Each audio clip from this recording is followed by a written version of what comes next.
bajo el puente del troll.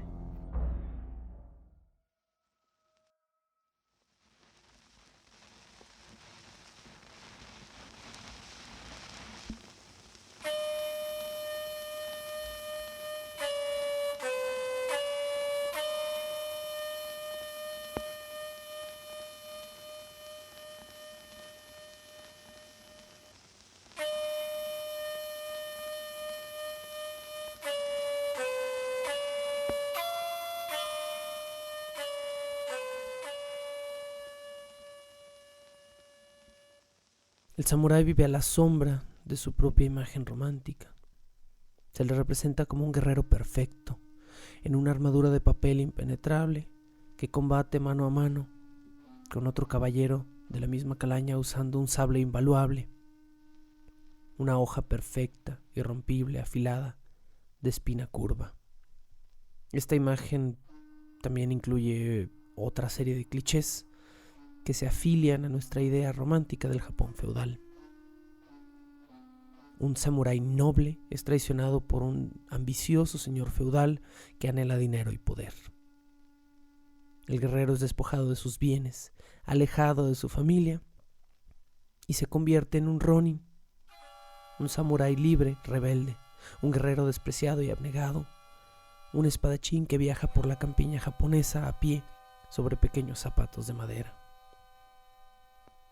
Si queremos aderezar más el arquetipo, este noble samurái luchará por las noches con ágiles guerreros casi invisibles, vestidos en ropas negras, que lo asaltan desde las sombras como demonios con estrellas de metal y bombas de humo. Esta es nuestra imagen del samurái y del shinobi, o el ninja, a quienes les hemos añadido características de infiltradores, asesinos, sobrenaturales y guerreros infalibles. Pero estos no son los soldados ni los espías del Japón antiguo. Seamos claros en una cosa. Todo lo que acabo de decir, y que más o menos abarca el 80% de las tramas de las películas, animaciones, series japonesas que hemos visto a lo largo de toda nuestra vida, es casi en su totalidad una mentira. O por lo menos sí es una deformación fantástica de una verdad que, llegando por el lado de la historia y la antropología, es bien conocida, pero que por lo general se alimenta más del mito que de una verdad histórica. Bienvenidos a una nueva temporada de Bajo el Puente del Troll, donde, a razón del último episodio de la temporada pasada, reviviendo un poquito los días de Japón, he decidido dar continuación y expansión a la última temporada que se vivió al aire en la sección de Japón, donde hablamos del Japón feudal y específicamente de los samurái, los shinobi, o como son conocidos en Occidente, ninja, y de los monjes guerreros. Esta temporada será una expansión sobre la misma fuente que se utilizó durante la temporada al aire, que es un libro de Anthony Cummings llamado Samurai and Ninja. Anthony Cummings es un historiador, antes antropólogo, decidido a traducir textos japoneses antiguos que estén vinculados con la enseñanza de las artes secretas o de las artes marciales utilizadas por los samurái y los ninja. Así que bueno, básicamente tenemos a un investigador que va a la fuente, como siempre es preferible tener, y que nos informa desde esa fuente cuántas de las concepciones modernas que tenemos hoy en día son incorrectas. Por supuesto, vamos a estar hablando de los samurái y de los ninja, pero también vamos a hablar de la katana, vamos a hablar mucho de la famosa espada de espina gruesa, de filo curvo, increíblemente cortante, que en Occidente se ha convertido en un símbolo de lo que era el samurái. Pero ¿era realmente la katana tan impresionante como se le describía o como se le describe en las películas y en las novelas románticas de samuráis. Bueno, eso es parte de lo que vamos a hablar. Por supuesto, hay que decir que, pues no, que la katana solo se convirtió en un símbolo representativo del gremio de los samuráis durante el periodo de paz obligada cerca del Renacimiento japonés, en una época donde la espada ya no era una herramienta de combate, sino un símbolo de diferenciación, no quiero decir de estatus, porque en ese momento más bien era un símbolo que diferenciaba al hombre común que debía estar desarmado por órdenes del shogun o del emperador y al soldado aristócrata que tenía permiso de portar armas en público, un poco de la misma manera que un militar o que un oficial de policía puede portar armas visibles en público cuando un civil moderno no puede. Por lo que la katana expuesta, más que ser un arma mágica y eficiente, es un símbolo de represión militar para el hombre común en el Japón de los años posteriores al 1600. Bueno, iniciamos pues esta nueva temporada de Samurai y de Shinobi, de samuráis y de ninjas, como ya lo dije, a manera de continuación de la temporada con la que cerramos la sección definitivamente al aire en punto 5, y comenzamos hablando específicamente de la figura del samurái. Los samurái, voy a estar brincando constantemente entre la pronunciación japonesa singular, samurai sin S final, y la pronunciación románica o romantizada de samuráis en plural, como se acostumbraría a escribir en España o en muchas ocasiones en Latinoamérica. Me va a ser un poquito indiferente porque de ambos lados es necesario abordar el término. Los samurái o los samuráis eran guerreros estudiados, macerados en una historia o en un camino de liderazgo, que intentaban sobre todo comprender su propia mortalidad y su propia existencia por medio de artes bélicas. Tenían una función política, tenían una función medianamente religiosa y estaban todo el tiempo empapados en filosofías personales que les permitían lidiar con el hecho de arriesgar sus vidas por un bien común o por un bien mayor, que en ese caso o en su caso era la familia o el nombre de la familia, el que su estirpe aristocrática continuara. Bueno, eran entonces aristócratas entrenados desde niños en la guerra, que buscaban sobre todo no el honor y el combate cuerpo a cuerpo, sino una ganancia personal, riquezas para su casa y para muchos samuráis que eran amantes de lo bélico, buscaban bañarse metafóricamente en sangre, es decir, tener una cantidad seria de asesinatos bajo su filo para poder darse un renombre frente a un señor feudal. Los shinobi o ninjas, el nombre correcto, hay que comenzar también hablando de esta distinción. El nombre correcto de los ninjas en Japón es shinobi. Esto se debe a las múltiples lecturas que pueden tener los ideogramas o los kanji japoneses, dependiendo de cómo se los lea. Entonces, ninja es una lectura, nin es una de las lecturas para el primer carácter, ya es otra de las lecturas para el segundo carácter, mientras que shinobi eran las otras lecturas que tenían estos caracteres. Shinobi es la lectura tradicional del nombre.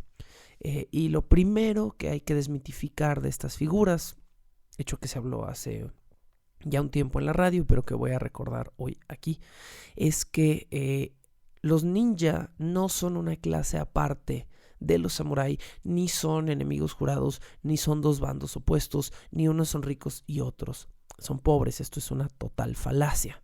Los ninja o los shinobi son samurái, tal cual. Pero son samurái que, además de su entrenamiento militar clásico, también entrenaban en metodologías de infiltración y espionaje. Básicamente eran los espías de los samurái y no se vestían distinto a menos que estuvieran en una misión de infiltración. Y cuando se vestían distinto a los samurái, no lo hacían vestidos de negro ni con el rostro tapado. Esto es la imagen más estúpida y ridícula que ha perdurado del shinobi a lo largo del tiempo. Lo hacían cuando se vestían distinto como civiles. Se vestían de sirvientes, de empleados, para tratar de pasar desapercibidos dentro de la casa de un señor feudal o dentro de la casa de un samurái de renombre, al cual intentaban espiar o envenenar o asesinar, o cualquiera de las tareas de infiltración y espionaje que se les hubieran encargado.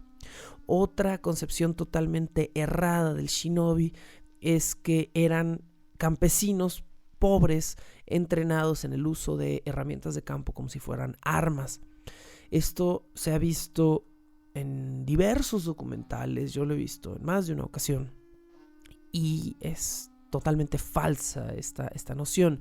Lo único que es cierto y que ha prolongado este mito es que ocasionalmente los shinobi sí se vestían como campesinos, pero era parte de sus misiones de infiltración y era por lo general para hacerse pasar por alguien común y corriente dentro de una plantación de un señor feudal que no fuera de su casa, que no fuera de su línea aristocrática, y que tuvieran que espiar o a quien tuvieran que acercarse. Entonces, aclarandísimo esto, los shinobi, los ninja, eran simples samurái con un entrenamiento añadido, especializado, que se sumaba a su lista de habilidades.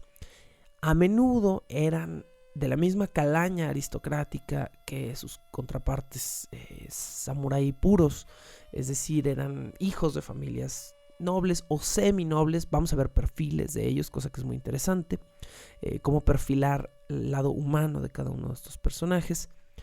Y esta es la verdad, pues, de lo que eran los samurái. Los samurái eran hijos adinerados de familias ricas que entrenaban para sobrevivir en tiempos de guerra con las mejores oportunidades, armas y armaduras, y los shinobi, eran simplemente versiones extendidas de estas familias que a veces, solo a veces, eran de familias ligeramente menos adineradas que otros samurái más puros y que utilizaban estas habilidades extra de infiltración para validarse dentro de los rangos de algún señor feudal.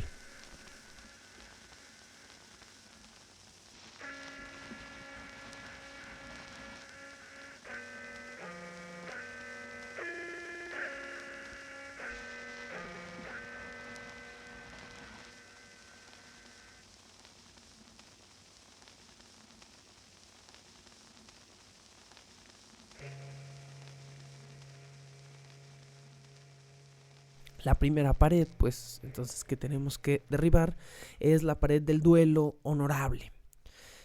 ¿Cuántas veces hemos visto esta imagen en películas y en series y en anime, ¿no? Que es una de las fuentes, el bushido samurái, a lo mejor es una de las fuentes de las peleas de anime.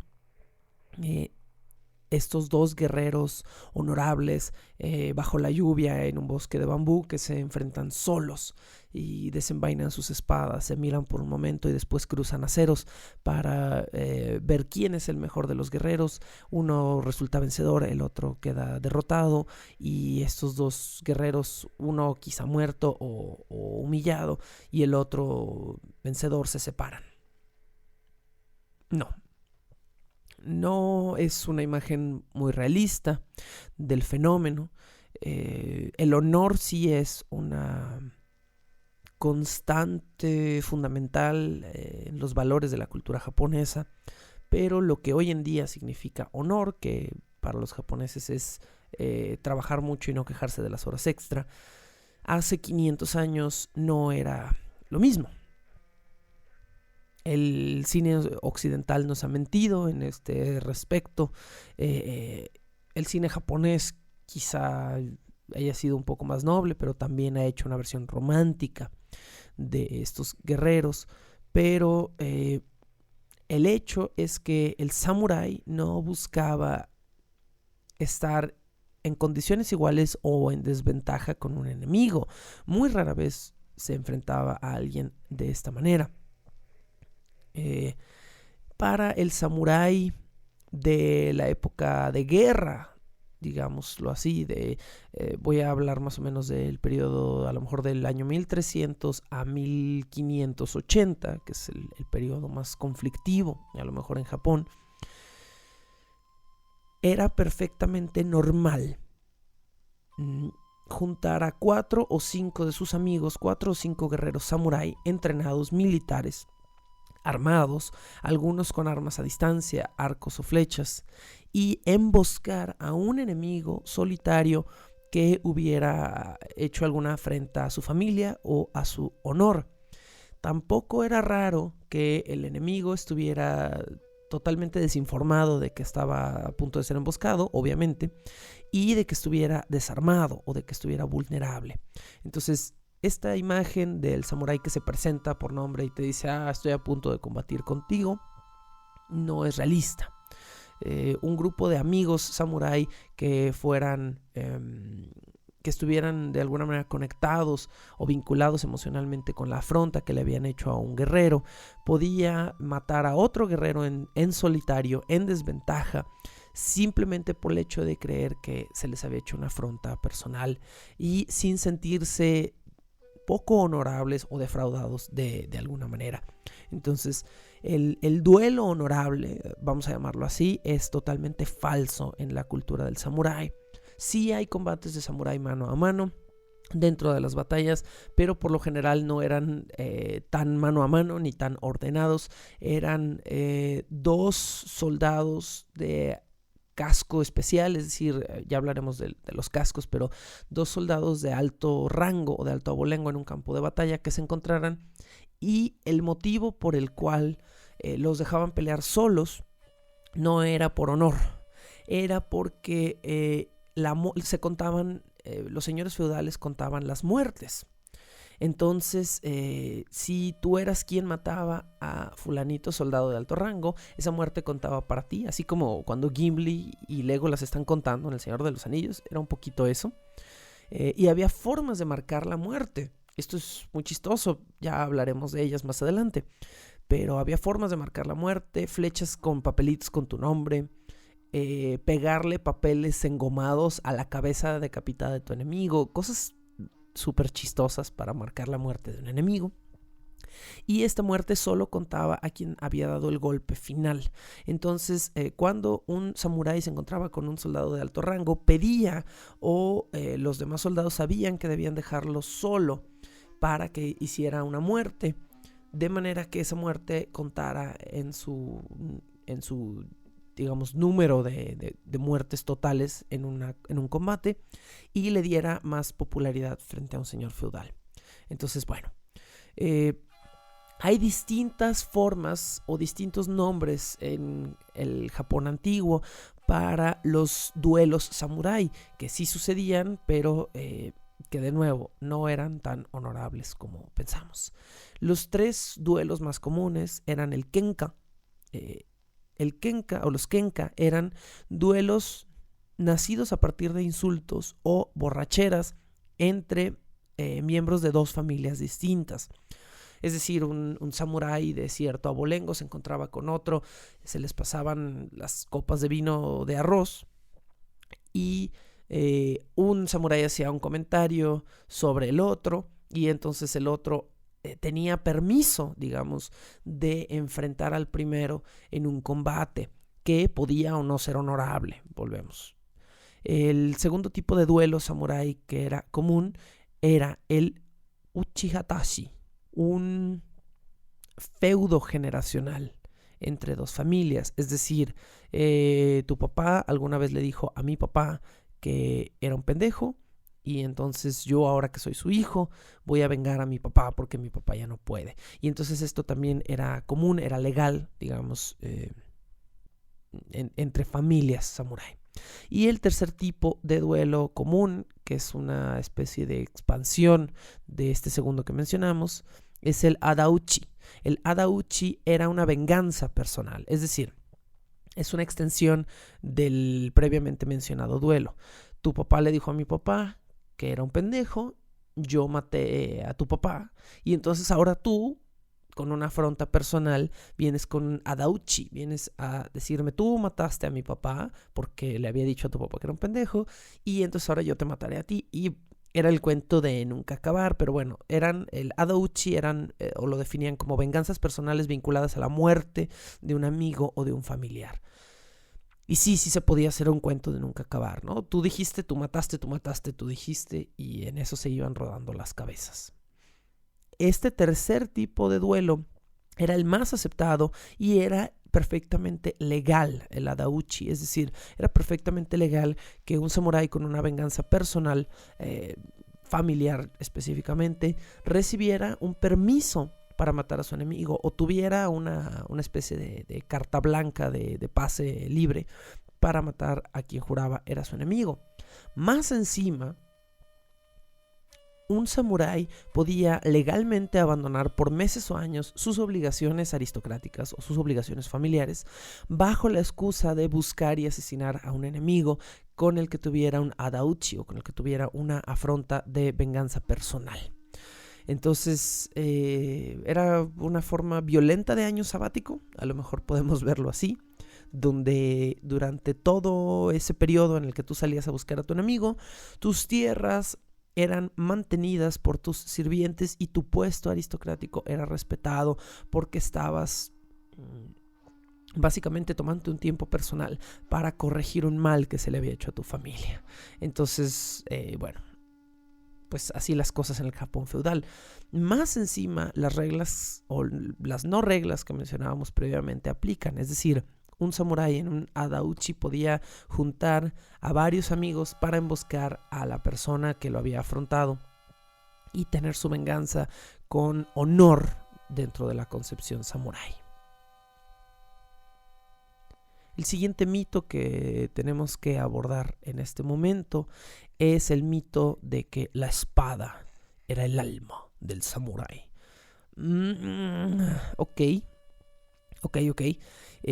Hay que comenzar diciendo que durante el periodo Sengoku, Sengoku es de 1467 a 1573, poco más de 100 años en los cuales el samurái era este guerrero casi perfecto, pues, que se usaba en combate. Durante el periodo Sengoku, la katana rara vez era el arma principal de un samurái. Es decir, es totalmente falso que el samurái nada más llegaba al campo de batalla y desenfundaba su espada.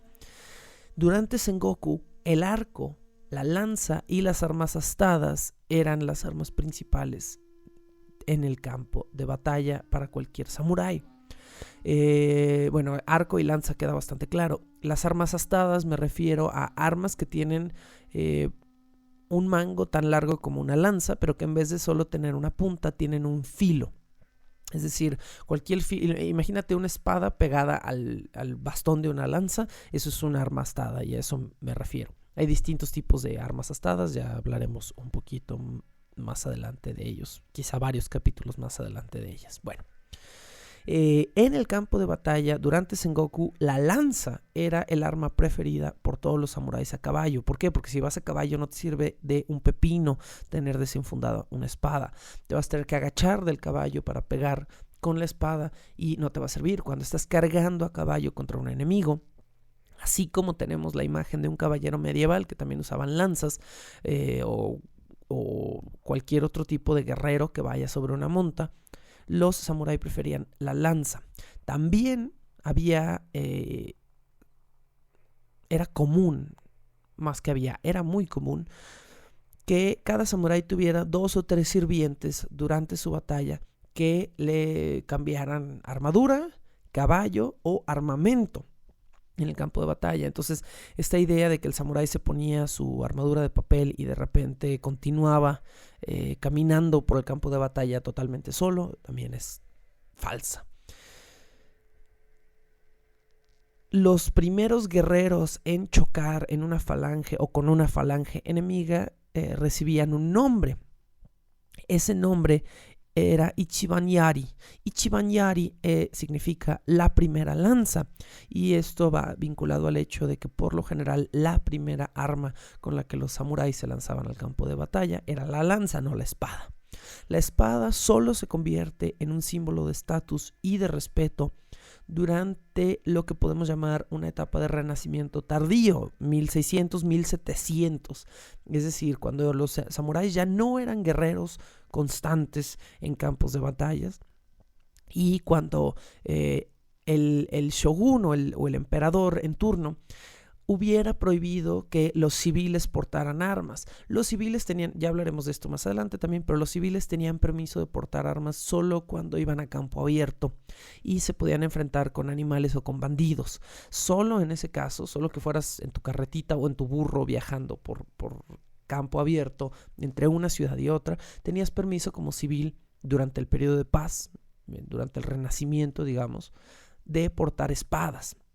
El resto del tiempo dentro de las ciudades, durante la pacificación de Japón, los únicos que tenían permiso de portar espadas eran los samurái o alguno que otro soldado de pie que estuviera en servicio. Entonces, esto es el periodo específico en el que la espada se va a convertir en un símbolo.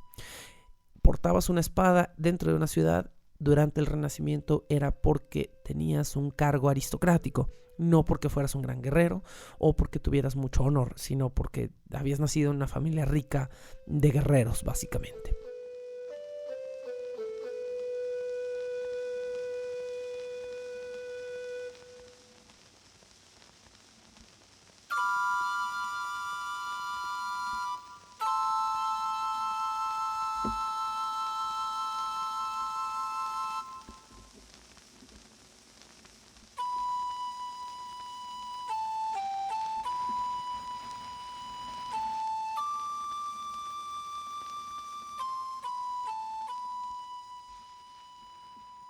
Aquí tenemos otra gran imagen arquetípica del samurái.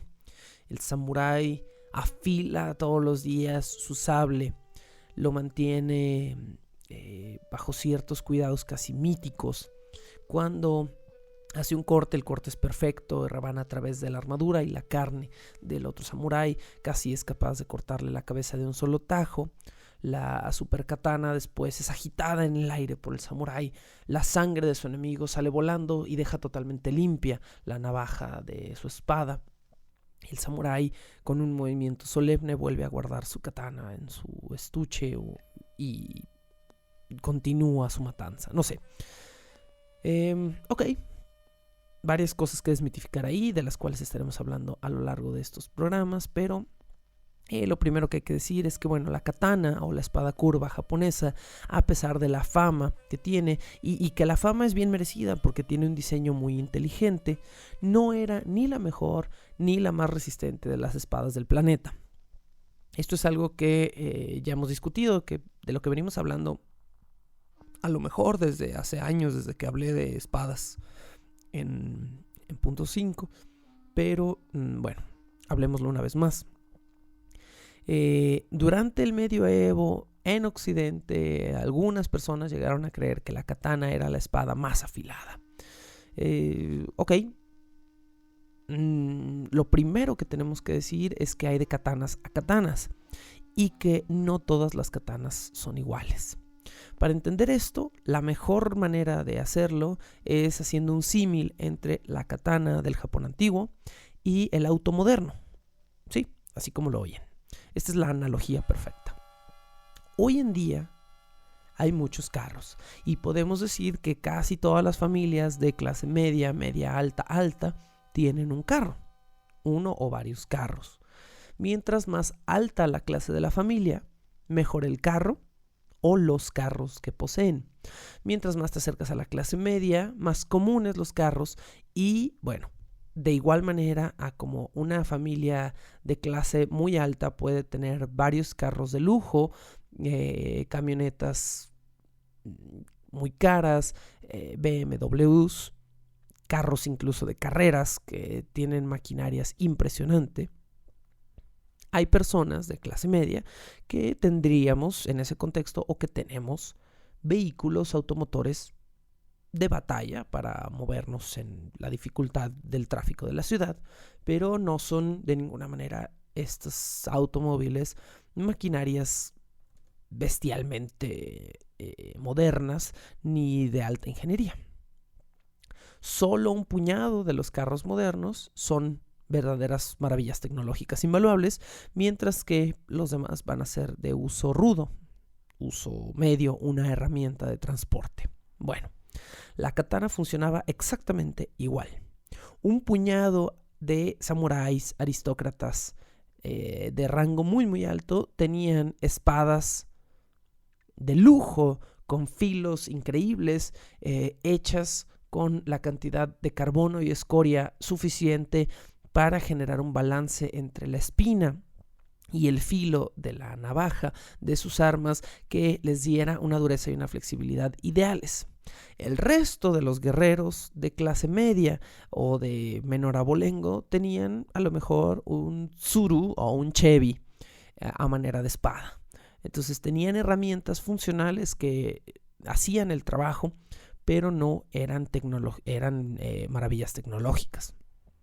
Así que tenemos que entender esto de la katana. No todas las katanas eran maravillosas y la mayoría de la gente que poseía una espada poseía una herramienta de corte promedio. Muchas escuelas de samurái, vamos a hablar de las escuelas samurái y de cómo distribuían sus enseñanzas, pero muchas escuelas samurái enseñaban a bloquear golpes de otras armas con el dorso de la espada, y esto provocaba que las hojas se mellaran, a veces golpeaban accidentalmente con el filo, a veces la hoja se rompía, por lo que muchísimas de estas espadas de las que hablamos en el Japón feudal que tendría el guerrero promedio estaban en mal estado. De igual manera, como tu carro actualmente está seriamente afectado por la cantidad de baches, clavos y obras públicas que hay en la ciudad. Así que estas hojas samurái no eran todas increíbles y perfectas, y me atrevo a decir que incluso las más perfectas no eran tampoco la mejor espada del mundo. No hay muchísimo tiempo pues para hacer una gran discusión de cuál es la más grande espada del medioevo, pero hablemos entonces sí de lo positivo. La espada samurái sí era de una ingeniería y de una manufactura notables. Los herreros japoneses aprendieron a mezclar, como decíamos hace un momento, metales duros con metales suaves dentro de la misma hoja. Así, el filo tiene una cierta dureza que lo hacía durar más, pero el dorso de la espada, a pesar de ser grueso, tiene una considerable flexibilidad, lo que representaba una gran ventaja en términos de ingeniería con esta espada. Ahora bien, siendo justos, ese logro de flexibilidad y dureza no es único de la espada japonesa. Hay una mucho menos famosa espada que mencioné hace unos años cuando hablamos de espadas también, pero hay una famosa espada europea, una espada vikinga de hecho, llamada la Ulfbert. La Ulfbert es una espada que en arqueología moderna, cuando se le analiza, se ha descubierto que tenía exactamente las mismas propiedades que una katana, pero además tenía un pomo que balanceaba el filo, tenía una guarda en T, como las espadas europeas muchas veces tenían, que protegía mejor la mano, y tenía doble filo. Además, contaba con una cuneta central que hacía el filo más resistente y además evitaba que la sangre se quedara en los bordes de la espada y resbalara hacia la mano, haciendo el agarre de la espada más resbaloso. Entonces, la Ulfbert vikinga básicamente tenía todas las ventajas que tiene la katana japonesa más otras virtudes añadidas. El pomo, la guarda, la cuneta para la sangre. La hoja por lo general iba grabada con leyendas mágicas que los vikingos creían, con runas que los vikingos creían les daba una ventaja en la guerra, cosa que no sirve más para decir que además eran bonitas, es decir, estaban adornadas. Si alguna vez tienen la oportunidad de buscar una Ulfbert con RHT al final, Ulfbert, búsquenlas, son espadas hermosas. Sobre todo porque hay gente que hace manufactura moderna de espadas vikingas de este tipo. Son bellísimas y son una navaja superior a muchas otras que existían en la Europa medieval. Entonces, bueno, si nos vamos a las mejores espadas del mundo, hay una seria contendiente contra la katana japonesa.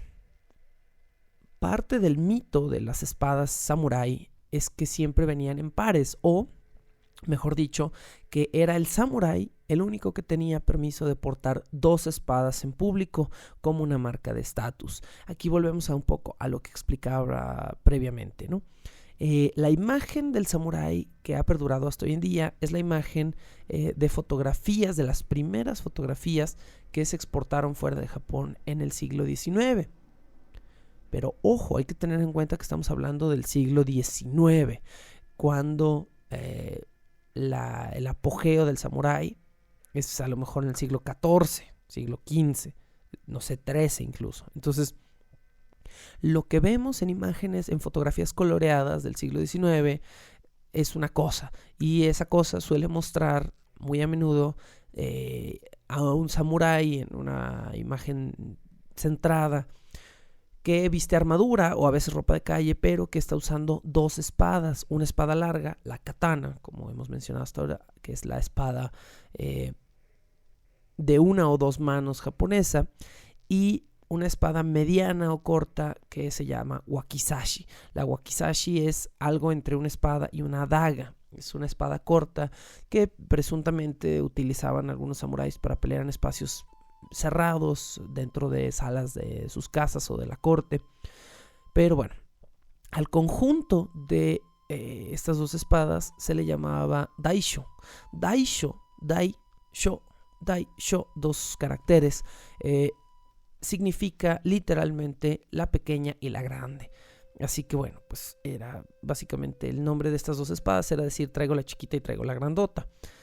Nada más que eso. La idea de que el daisho era único del samurái es ligeramente errada. Y digo ligeramente porque es acertada después de 1600 hasta 1900 o 1800 tardío, pero es totalmente falsa antes de 1500 o de finales de 1500. ¿Por qué? Porque antes de finales de 1500, más o menos hasta 1580, todo el mundo en Japón, absolutamente todo el mundo, podía portar libremente 2 espadas sin tener que ser un samurái. Por lo que el daisho no es un símbolo de estatus único del samurái. Solo después de lo que ya abordamos y llamamos como el periodo de pacificación japonesa, se confiscaban las armas al entrar a las ciudades, y solo, lo repito, solo cuando una persona portaba después del año 1500 sus armas dentro de la ciudad y traía un daisho, se podían considerar un símbolo de estatus. El resto del tiempo, cuando era después de 1580 en el campo o antes de 1580 en cualquier lugar, no era un símbolo de estatus, y cualquier civil, soldado, oficial de pie o samurái podía portar estas 2 espadas, el daisho.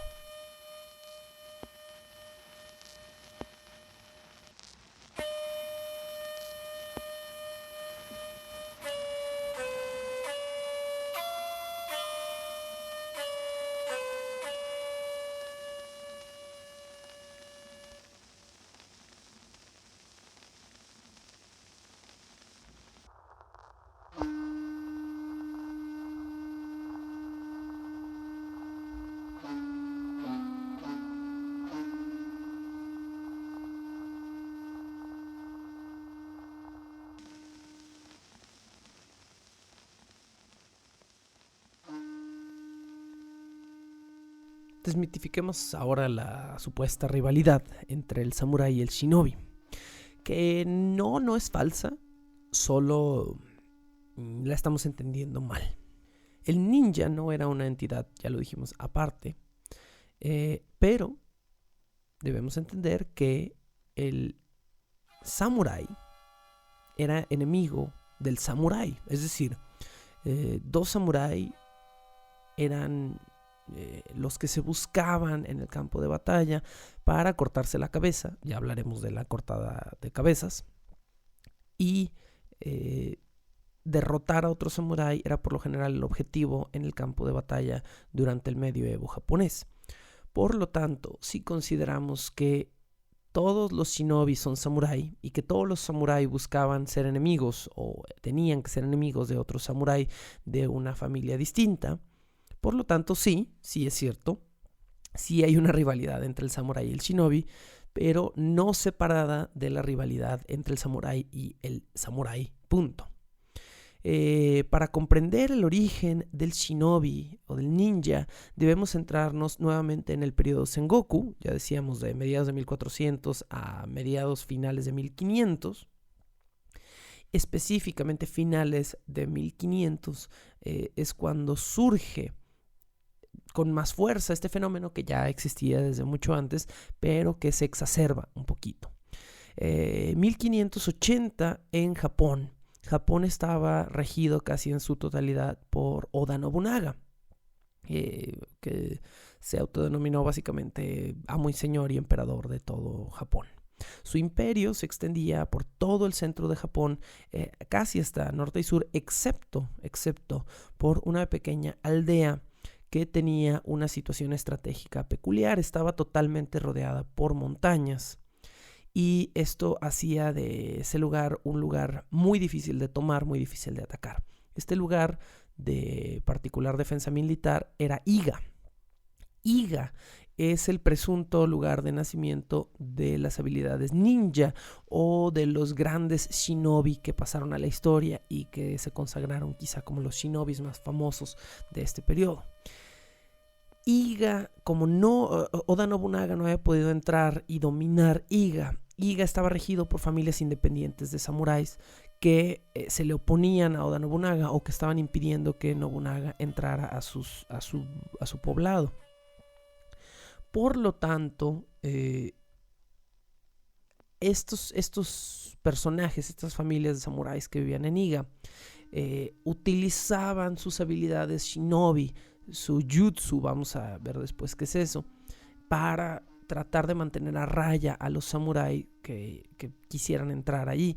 Eran familias astutas, eran familias acostumbradas a la intriga y a la infiltración, y por lo tanto pues no eran obviamente ni pequeñas familias de campesinos pobres, no eran anarquistas, eran señores feudales que no queriendo que les quitaran control absoluto de sus tierras y de su dinero, no se doblegaron frente a otro señor feudal que era más poderoso que ellos. Eventualmente los samuráis de Iga se vuelven particularmente pertinentes en estas habilidades de espionaje e infiltración. Al conjunto de estas habilidades se les llama ninjutsu o jutsu. Y no, el ninjutsu o jutsu no incluye ningún movimiento de arte marcial. Este es otro mito que hay que tirar a la basura.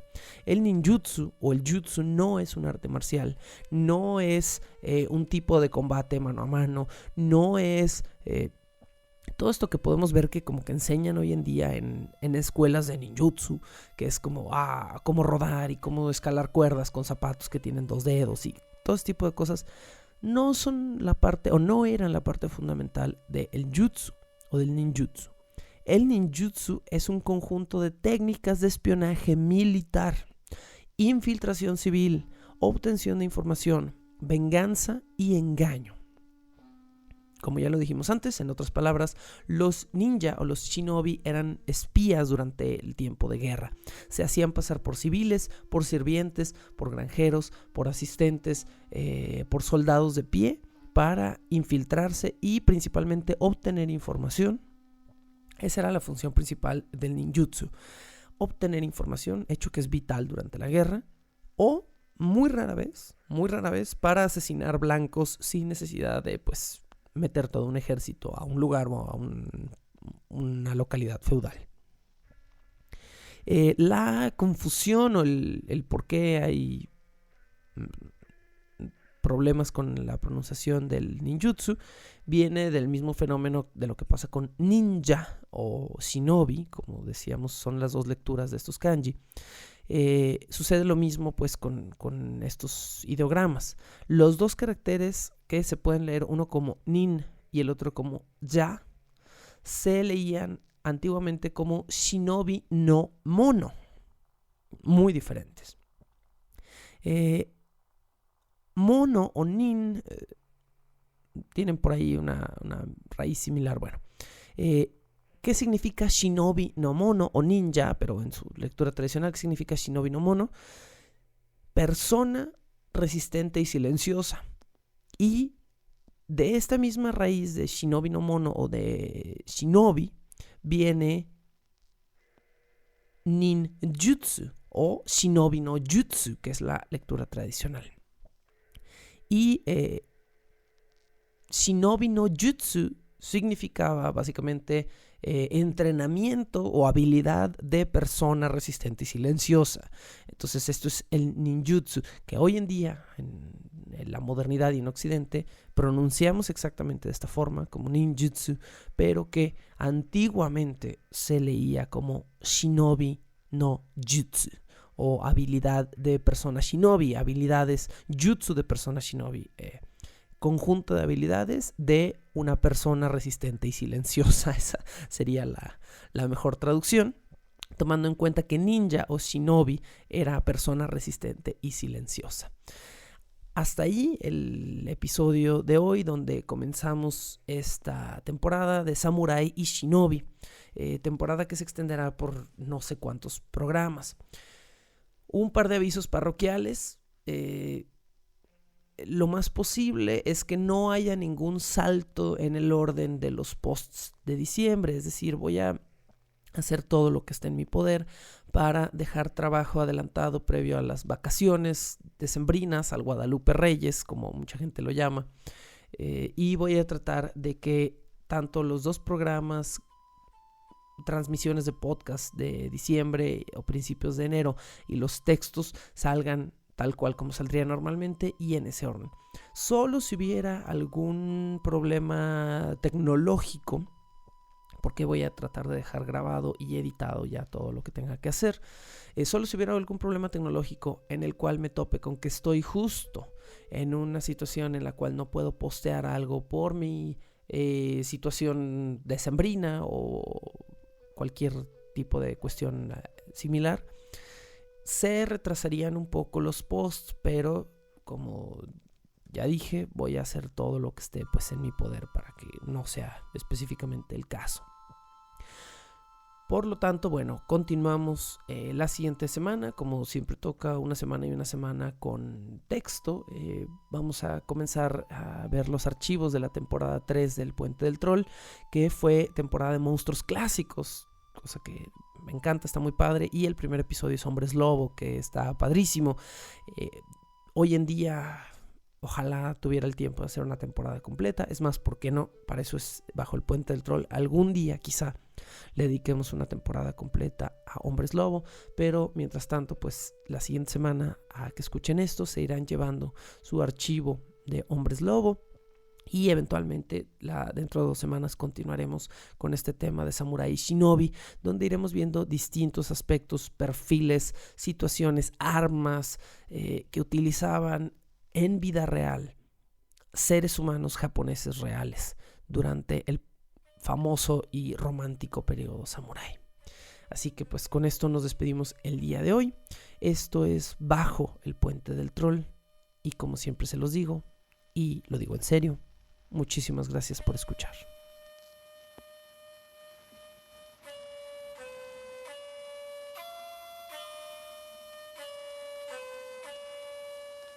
La locución, la producción y la música original de este programa son creadas por Sergio Vicencio. Ve a patreon.com/Sergio Vicencio y apoya este podcast para obtener horas de contenido adicional.